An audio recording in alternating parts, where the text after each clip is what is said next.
지난주에 이어서 오늘도 느헤미야에 있는 말씀을 본문으로 삼아 말씀을 전하면서 함께 은혜를 나누고자 합니다. 페르시아 제국의 술관원장이었던 느헤미야, 예루살렘 성벽이 허물어진 채 오랫동안 방치되어 있다는 소식을 듣고서는 그는 하나님 앞에 울면서 금식하여 기도합니다. 그 결과 하나님께서 페르시아의 아닥사스다 왕의 마음을 감동시키셔서 느헤미야로 하여금 유다 총독으로 임명을 받아 성벽을 재건하는 일을 왕의 조서를 내려서 허락을 해 주었습니다. 느헤미야는 조서만 내린 것이 아니라 느헤미야가 그 페르시아의 수상궁에서 예루살렘 성까지 안전하게 갈 수 있도록 통행증을 끊어주고 또 군대 장관과 마병들을 붙여서 말을 탄 병사들을 붙여서 예루살렘까지 안전하게 호위를 하게 하죠. 뿐만 아닙니다. 성벽 재건과 또 총독 느헤미야가 머물 수 있는 집을 지을 수 있도록 당시 그 왕의 삼림 책임자인 아삽에게 조서를 내려서 느헤미야가 필요한 목재들을 지원해 주라는 그런 명령까지 내리게 됩니다. 느헤미야가 성전 재건을 위해서 필요한 모든 조치들을 받아서 드디어 예루살렘으로 돌아왔습니다. 그러나 성전 재건 일은 그렇게 만만한 일이 아니었습니다. 성벽 재건과 성문을 매다는 일을 싫어하는 집단이 있었습니다. 그것은 유다 나라를 에워싸고 있는 주변 민족들이었습니다. 북쪽에는 사마리아, 그리고 동쪽은 암몬, 서쪽은 블레셋, 남쪽은 아라비아, 이렇게 주변을 에워싸고 있는 민족들이 느헤미야가 예루살렘 성벽 쌓는 것을 원치 않았다는 말씀입니다. 이유는 예루살렘 성벽을 견고히 쌓게 되면 그것이 곧 유다 나라의 수도인데 유다 나라의 수도가 견고해지면 나라가 강해질 수밖에 없고 그러면 주변 나라 민족들에게 위협이 된다는 것입니다. 그래서 이 예루살렘 성벽 재건 공사를 아주 노골적으로 방해를 하죠. 이들은 성벽이 허물어져 있음으로 인해서 언제든지 예루살렘 성 안에 들어가서 약탈을 할 수가 있었는데 이제 성벽을 굳게 재건을 하고 성문을 매달면은 이제 함부로 예루살렘 성 안에 침입할 수도 없는 노릇입니다. 암몬 사람 도비아는 뭐라고 성벽 재건을 회방하고 조롱을 하느냐면 그들이 건축하는 돌 성벽은 여우가 올라가도 곧 무너지리라. 그렇게 비웃으면서 조롱을 합니다. 그럼에도 불구하고 느헤미야는 유다 백성들을 독려해서 성벽 재건 공사를 강행하죠. 절반 정도 성벽 재건 공사가 완성이 되자 이제 주변 나라 그 민족들이 이제는 비웃고 조롱만 하는 것이 아니라 연합군을 만들어서 예루살렘을 치기 위하여 아주 본격적으로 군대를 동원하는 그런 상황이었습니다. 성벽 재건을 위해서 많은 유다 백성들이 동원되므로 이 국경 지역의 수비는 상대적으로 소홀할 수밖에 없었습니다. 국경지대에 살고 있는 유다 백성들이 10번이나 느헤미야에게 찾아와서 국경지역이 취약하니 성벽 재건 공사하는 인력을 그쪽으로 투입해달라고 요청을 합니다. 백성들은 성벽 재건 공사로 몸과 마음이 지쳐 있었으며 또 주변 민족들의 회방과 또 군사적인 압력을 인하여 불안에 두려움에 사로잡히게 됩니다. 레베카 피포시라는 사람이 쓴 A Heart for God, 하나님 마음에 합한 사람이라는 책이 있습니다. 이 책 속의 저자는 하나님 마음에 합한 자가 되기 위해서는 마음의 두려움을 버리고 하나님을 향한 믿음을 가져야 한다고 서두에 강조를 하고 있습니다. 사람들이 일반적으로 가지고 있는 두 가지 두려움이 있는데, 하나는 유익한 두려움이고 또 다른 하나는 위험한 두려움이 있다고 저자는 이 책 속에서 소개를 합니다. 유익한 두려움이란 무엇이냐? 두려워해야 할 대상을 두려워하는 것, 이게 유익한 두려움이라는 것입니다. 그럴 때에 용기를 얻게 된다는 것입니다.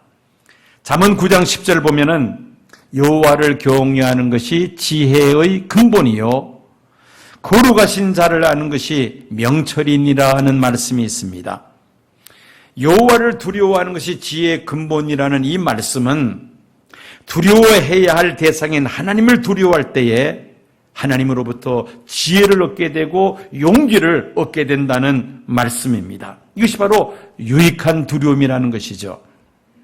반면에 위험한 두려움이란 무엇이냐? 우리가 진정으로 두려워해야 할 대상을 두려워하지 않음으로 인하여 우리가 갖게 되는 두려움을 위험한 두려움이라고 저자는 이 책 속에서 소개를 합니다.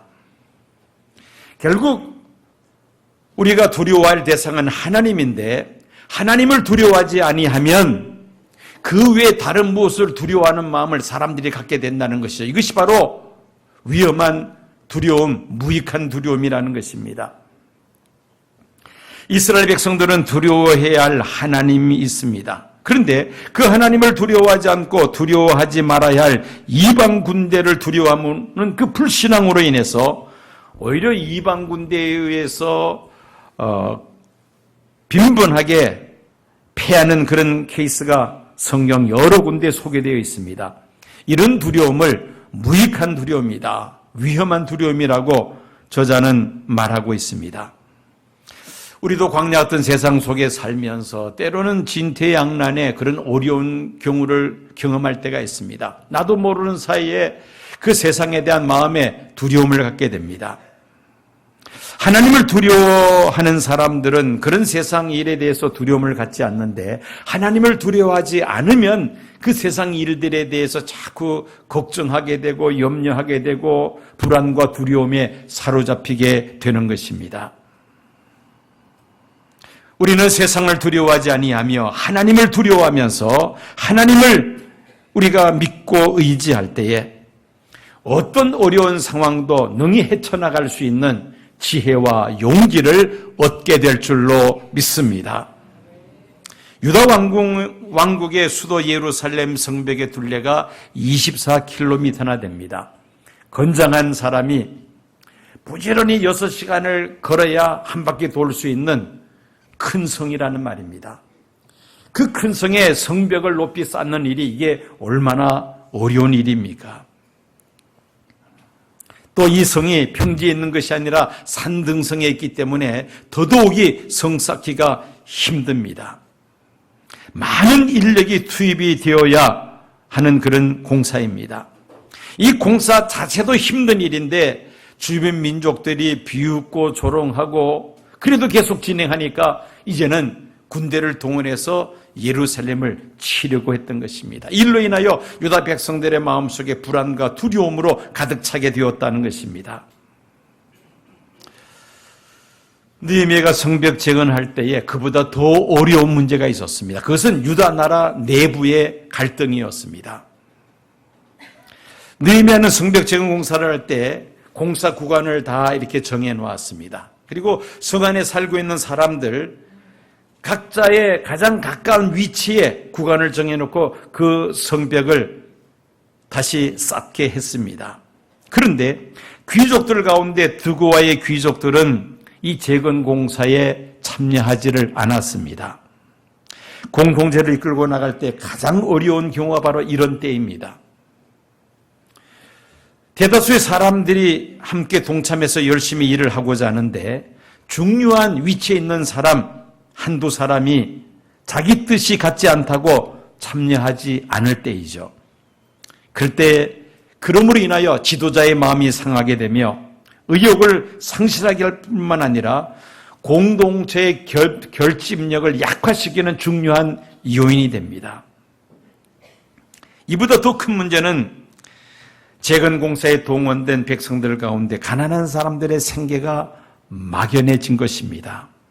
지금은 공사할 때 인력보다 장비의 역할이 더 크죠. 사람의 힘으로 하는 일은 이제는 전부 다 기계로 합니다. 사람은 기술력만 동원을 하고 장비를 통해서 힘이 드는 일들 다 처리를 합니다. 그래서 지금은 인력보다 장비가 더 중요하게 그렇게 여겨집니다. 그런데 느헤미야 당시는 그런 장비가 있을 리는 만무하고 기껏해야 망치 아니면 줄자, 자 정도 아마 가지고 공사를 했을 것입니다.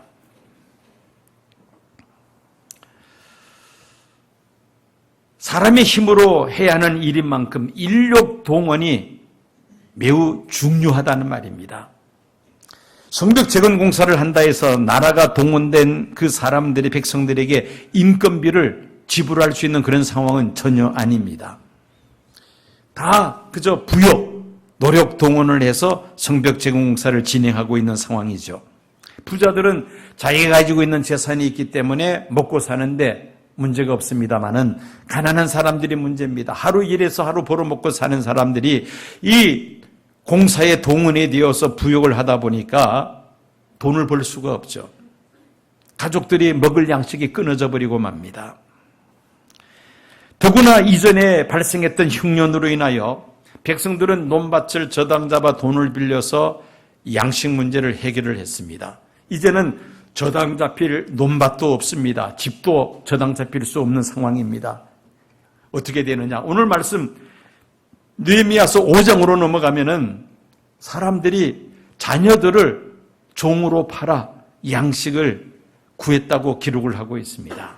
거기다가 더 설상가상으로 부자들은 돈을 빌려줄 때 고리의 이자를 받고 돈을 빌려줍니다. 그러니 가난한 사람들은 더욱더 힘들고 어렵게 되었다는 말이죠. 그러면서 부자들과 가난한 사람들, 이 계층 간의 갈등이 점점 더 벌어지게 되었던 것입니다. 이런 내부 갈등이 성벽 재건 공사에 있어서 가장 큰 장애물이었다고 말할 수가 있습니다. 유다 백성들이 한마음 한뜻이 되어도 막대한 인력을 투입해야 하는 이 성벽 재건 공사 진행하기가 어려운데 유다 백성들 가운데 일부 귀족들은 아예 참여하지도 않고 또 가난한 사람들은 먹을 양식이 끊어져서 생계가 막연한 그런 상황 속에서 부자와 가난한 사람들 간의 계층 간의 갈등이 심화되었던 것입니다. 자, 바깥으로는 주변에 있는 민족들이 군대를 동원해서 예루살렘을 치려고 하는 그런 상황이고 내부적으로는 계층 간의 갈등으로 인해서 이 성벽 재건 공사가 중단될 수 있는 그런 어려운 상황에 처하게 됩니다. 이때 느헤미야는 이 문제들을 어떻게 풀어나갔는가? 느헤미야서 4장, 5장을 읽어보면 자세하게 기록을 하고 있습니다. 먼저 주변 민족들이 성벽 재건을 비웃고 조롱할 때에 그때 느헤미야가 한 일이 무엇입니까? 느헤미야 4장 4절 5절 말씀 한번 여러분들이 찾아서 펼쳐보시기 바랍니다. 느헤미야 4장 4절 5절 두 절 말씀을 우리 다 함께 읽겠습니다. 우리 하나님이여 들으시옵소서. 우리가 업신여김을 당하나이다. 원하건대 그들이 욕하는 것을 자기들의 머리에 돌리사 노략거리가 되어 이방에 사로잡히게 하시고 주 앞에서 그들의 악을 덮어두지 마시며 그들의 죄를 도말하지 마옵소서. 그들이 건축하는 자 앞에서 주를 노하시게 하였음이니이다 하고 느헤미야는 하나님 앞에 기도합니다. 하나님께서 이 어려운 상황을 신원해 주시기를 하나님 앞에 간절하게 기도드립니다. 그리고는 계속해서 성벽 재건 공사를 추진해 나갑니다. 느헤미야는 어려운 일이 있을 때마다 가장 먼저 한 일이 하나님 앞에 기도하는 일이었습니다. 형제 하나니를 통하여 예루살렘 성벽이 허물어졌으며 성문이 불타버렸다는 그 이야기를 듣고는 느헤미야가 가장 먼저 한 것이 하나님 앞에 울면서 금식하며 기도한 일이었습니다. 성벽 재건 공사가 한창 진행되고 있을 때 유다 나라를 애워싸고 있는 주변 민족들이 연합군을 만들어서 예루살렘을 치려고 한다는 소식을 듣고는 역시 마찬가지로 느헤미야는 하나님 앞에 기도합니다. 9절 말씀 우리 다 같이 함께 읽겠습니다. 우리가 우리 하나님께 기도하며 그들로 말미암아 파수꾼을 두어 주야로 방비하는데 온 백성들이 불안에 떨고 있을 때에 느헤미야는 하나님 앞에 기도합니다. 그리고 파수꾼들을 세워서 주야로 백성들을 지키게 합니다. 가장 먼저 한 것이 바로 기도하는 일이었다는 것입니다. 느헤미야는 파수꾼을 세워서 백성들을 보호하면서 그들을 안심시킵니다. 11절 말씀 다 같이 읽겠습니다. 내가 돌아본 후에 일어나서 귀족들과 민장들과 남은 백성들에게 말하기를 너희는 그들을 두려워하지 말고 지극히 크시고 두려우신 줄을 기억하고 너희 형제와 자녀와 아내와 집을 위하여 싸우라 하였느니라. 예루살렘을 치려고 하는 주변 나라들의 연합군을 두려워하지 말고 지극히 크시고 두려우신 하나님을 기억하고 너희 형제들을 위하여 너희 가족들을 위하여 너희는 그 이방 민족들과 싸워야 한다. 하나님을 두려워할 것을 백성들에게 권면을 합니다. 주변 나라 군대들을 두려워하지 말고 천하 만물을 창조하시고 세상 열방을 다스리시는 지극히 크신 하나님을 두려워해야 한다고 권면했던 것입니다. 이방 군대의 습격에 대비해서 느헤미야는 백성들의 절반은 무장을 해서 경계 근무를 서게 하고 그 나머지 절반은 공사를 진행하는데 인부들이 몸에 무기를 휴대한 채 작업을 하게 합니다. 유사시에는 바로 전투할 수 있도록 싸울 수 있도록 만반의 준비를 갖춰서 성벽 재건 공사를 계속해서 강행해 나갑니다. 22절 23절 말씀 보면은 어떻게 그 주변 나라의 위협을 막아내면서 성벽 재건 공사를 완성했는지 그 22절 23절을 통해서 우리가 확인할 수가 있습니다. 다 같이 말씀을 함께 읽겠습니다. 그때 내가 또 백성에게 말하기를 사람마다 그 종자와 함께 예루살렘 안에서 잘지니 밤에는 우리를 위하여 파수하겠고 낮에는 일하리라 하거나 나나 내 형제들이나 종자들이나 나를 따라 파수하는 사람들이 우리가 다 우리의 옷을 벗지 아니하였으며 물을 기르러 갈 때에도 각각 병기를 잡았느니라. 유다 백성들 흩어져 있는 사람들 다 한 곳에 모읍니다. 그리고 그 밖에 성 밖에 떠나지 못하게 하죠. 그리고 경계 근무를 씁니다. 안전하게 보호했다는 것이죠. 그러면서 파수하는 사람들이 느헤미야를 위시해서 옷을 벗지 아니하였으며 물을 기르러 갈 때도 병기를 잡았느니라. 저는 이 말씀을 읽으면서 옛날에 군에서 근무할 때에 5분 대기조 근무했던 기억이 머릿속에 번쩍 떠올랐습니다. 아마 군에 갔다 오신 분들은 다 그런 경험이 있으리라 생각이 됩니다. 각 부대마다 5분 대기조가 있습니다. 5분 대기조에 편성이 되면은 간부들은 퇴근을 못합니다. 그 기간 동안은. 그리고 병사들은 밤에 잠을 잘 때에 군복을 벗지 못할 뿐 아니라 전투화도 벗지 못합니다.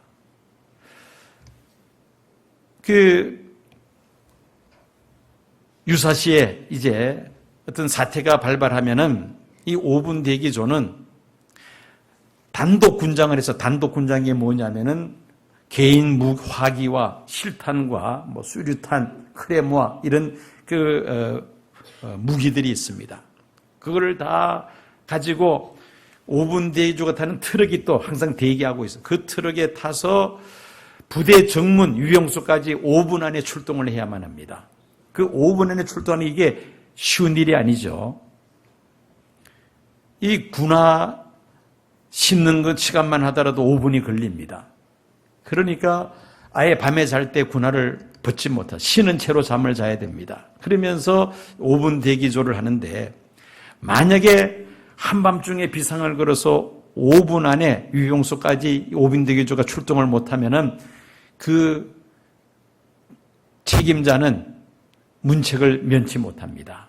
그래서 부대마다 이 5분 대기조 때문에 상당히 신경을 썼던 기억이 납니다. 오늘 말씀을 읽어보니까 느헤미야가 성벽을 재건하면서 그렇게 했다는 겁니다. 사람들이 성 바깥으로 떠나지 못하게. 왜? 위험하니까. 그리고 24시간 경비를 서게 하고 보초를 서게 하고 그들을 보호합니다.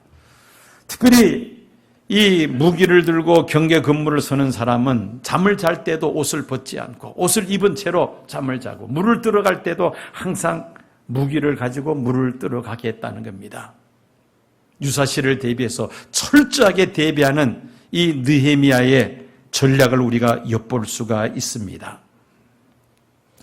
그리고 이방 군대가 습격할 때는 나팔을 불게 되는데, 나팔을 불면은 본대에서 멀리 떨어져 있는 사람들은 신속하게 본부로 달려올 것을 또한 명령을 합니다. 그러면서 유다 백성들에게 뭐라고 권면을 하는가? 20절 말씀, 오늘 설교 제목을 우리가 20절에서 발견할 수 있습니다. 다 함께 읽겠습니다.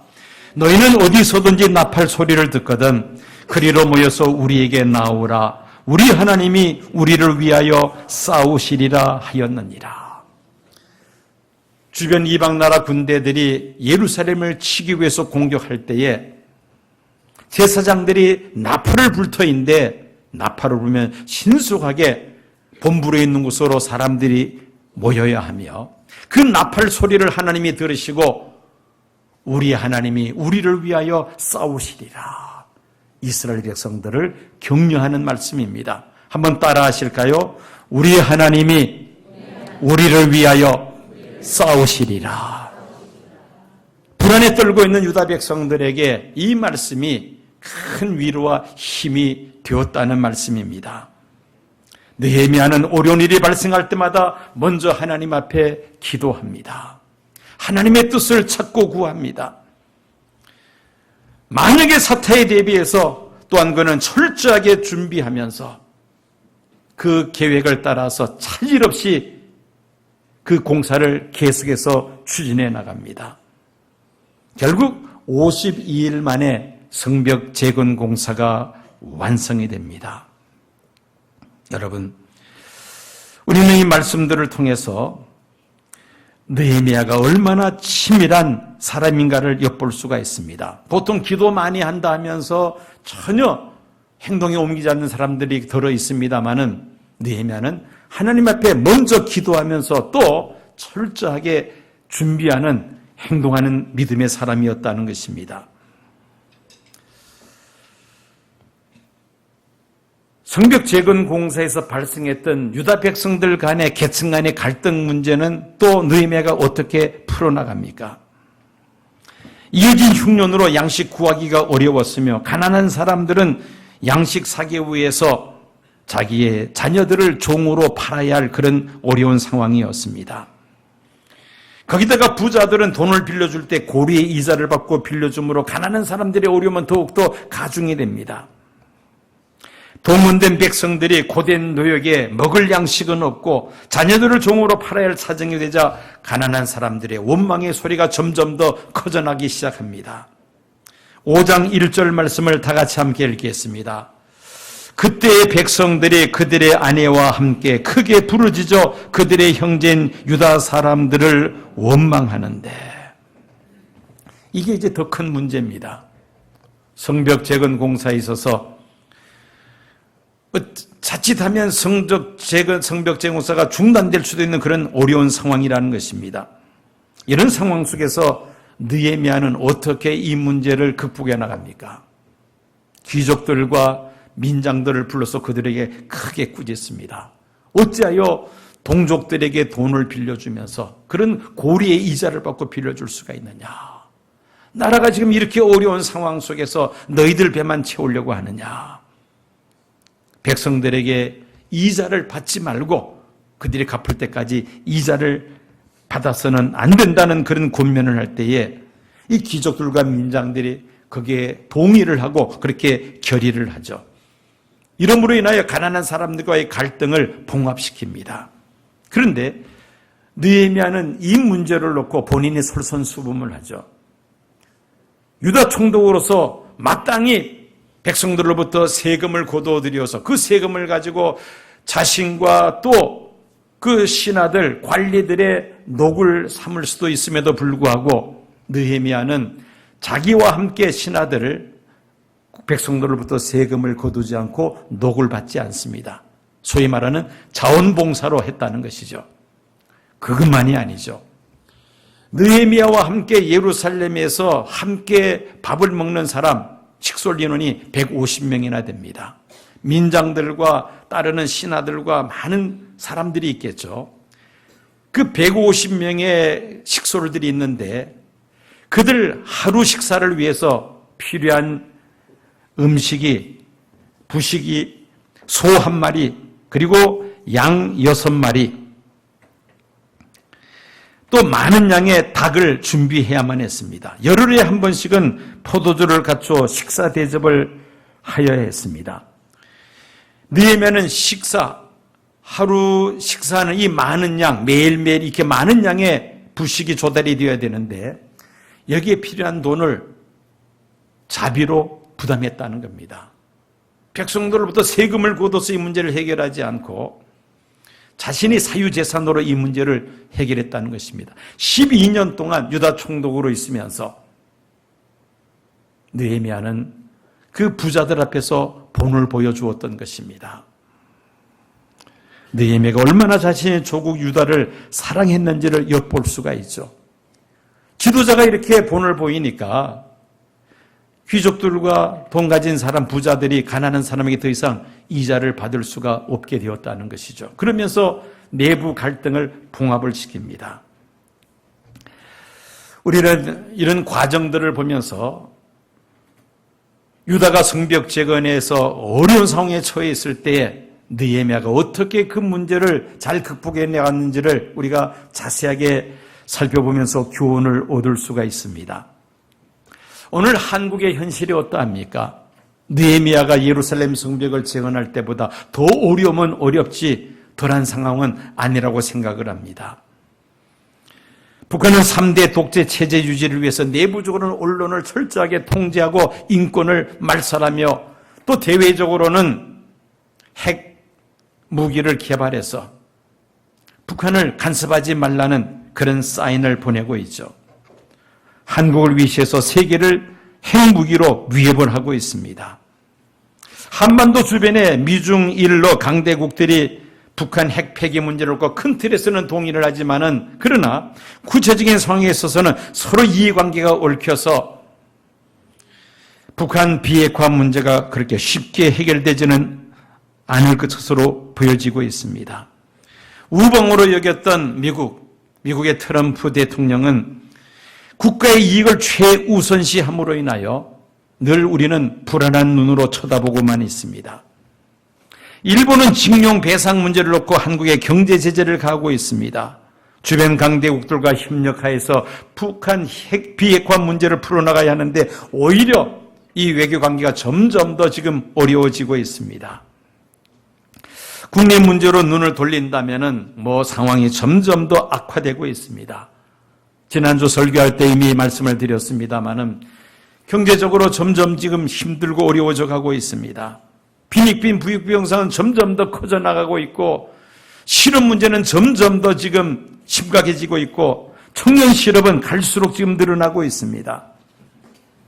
국가인권위원회에서는 북한 동포들이 겪고 있는 인권 말살과 종교 탄압에 대해서는 한마디 말도 못하면서 성소수자 보호라는 명분 아래 동성애를 위시하여 잘못된 인권들을 옹호내지 조장함으로 청소년들에게 전통적인 윤리와 성도덕을 무너뜨리는데 오히려 국가인권위원회가 앞장서고 있습니다. 한 걸음 더 나아가 성경적 윤리와 도덕과 가치를 주장하는 기독교의 재갈을 물리고 기독교 선교의 탄압을 가하고 있습니다. 자, 이런 상황 속에서 또 북한의 김정은은 북한을 비핵화 대화 무대로 끌어내려는 우리 한국 대통령에게 막말을 퍼부으면서 공개적으로 모욕을 하고 있습니다. 북한은 금년 들어 한국에 8번째 협박성 미사일 발사 실험을 했습니다. 더 심각한 것은 국민의 마음이 하나가 되어도 이 총체적 난국을 헤쳐나가기가 어려운데 지금 우리 한국은 어떤 상황이 있습니까? 친북 반미를 외치는 좌파와 친미 반복을 외치는 우파의 갈등의 골이 그 어느 때보다도 깊어지고 있습니다. 여기에다가 한국 교회는 또 어떤 상황에 처해 있습니까? 대형 교회 담임 목사 세습 문제와 중대형 교회들의 내분으로 인하여 사회로부터 교회가 지탄을 받고 있습니다. 그 틈을 타서 신천지와 하나님의 교회 같은 이단들이 판을 치고 있습니다. 인구 감소로 교회 학교 학생들의 숫자가 줄어들고 있습니다. 전반적으로 우리 한국교회 교인들의 숫자가 2010년을 기점으로 해서 지금 감소하고 있는 상황입니다. 우리 교회가 소속된 대한예수교 장로회 통합 측 교인 숫자가 2018년 말에 255만 4,227명인데 2017년 말에 비해서 얼마나 감소가 되었는가? 7만 3,469명이 1년 사이에 감소했습니다. 7만 3천 명이라면은 예를 들어서 우리 교회처럼 한 300명쯤 모이는 교회, 몇 교회가 없어졌다는 겁니까? 7만 3천 명. 300 나누면은 얼마가 되죠? 예? 예, 250개. 우리 교회만한 교회 250교회가 1년 사이에 우리 통합측만 문을 닫았다고 보시면 됩니다. 얼마나 심각한 일입니까? 그야말로 총체적인 난국 속에 우리 대한민국이 처해 있습니다. 여러분, 우리는 이런 어려운 상황 속에서도 희망을 잃지 않습니다. 왜 그렇습니까? 오늘 설교 제목이 있기 때문입니다. 따라하시기 바랍니다. 우리 하나님이 우리를 위하여 싸우시리라. 다시 한번 우리 하나님이 우리를 위하여 싸우시리라. 이번 금년 칸 영화제 최고의 상인 황금 종려상을 수상했던 기생충이라는 영화가 있습니다. 그 영화에 그 주인공 가정이 폭우로 인해서 반지하 월세 살고 있던 그 집이 완전히 물에다 잠겨버려서 4명의 가족이 피난민 구호소에 대피소에 가서 이제 누워 있습니다.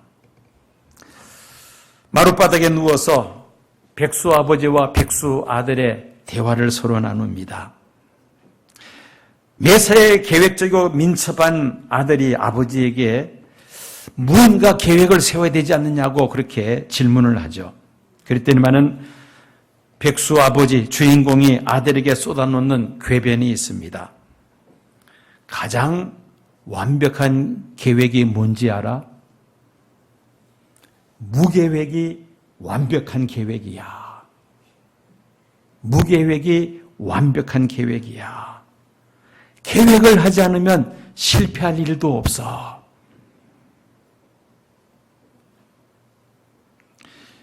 이 주인공인 백수 아버지가 계획을 세우지 않는 이유가 있습니다. 여러 차례 시도했는데 자영업도 했는데 2번이나 실패하고 다 말아먹고 말았어요. 해도 되는 일이 없다는 겁니다. 그래서 무계획이 완벽한 최고의 계획이라고 아들에게 말을 합니다. 이 주인공은 어떤 상황 속에서도 정의해 나가는 물 흐르듯이 살아가는 굉장히 긍정적이고 낙천적인 성격의 소유자이죠.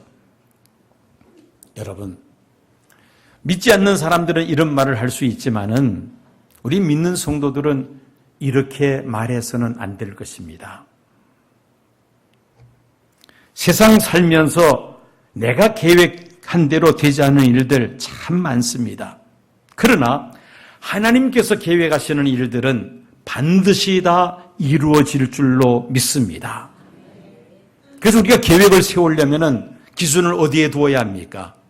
나의 개인적인 욕심과 야망에 둘 것이 아니라 세상적인 가치 기준에 따라서 둘 것이 아니라 어디에다가 우리의 계획을 맞춰야 합니까? 하나님의 뜻, 하나님의 계획에다 우리의 뜻을 맞추면, 우리가 계획을 세우면 틀림없는 거 아닙니까? 예루살렘 성벽 재건 공사를 회방하는 주변 민족들의 방해, 위협, 또 유다 백성들 간의 계층 간의 이 갈등, 느헤미야가 도저히 성벽 재건 공사를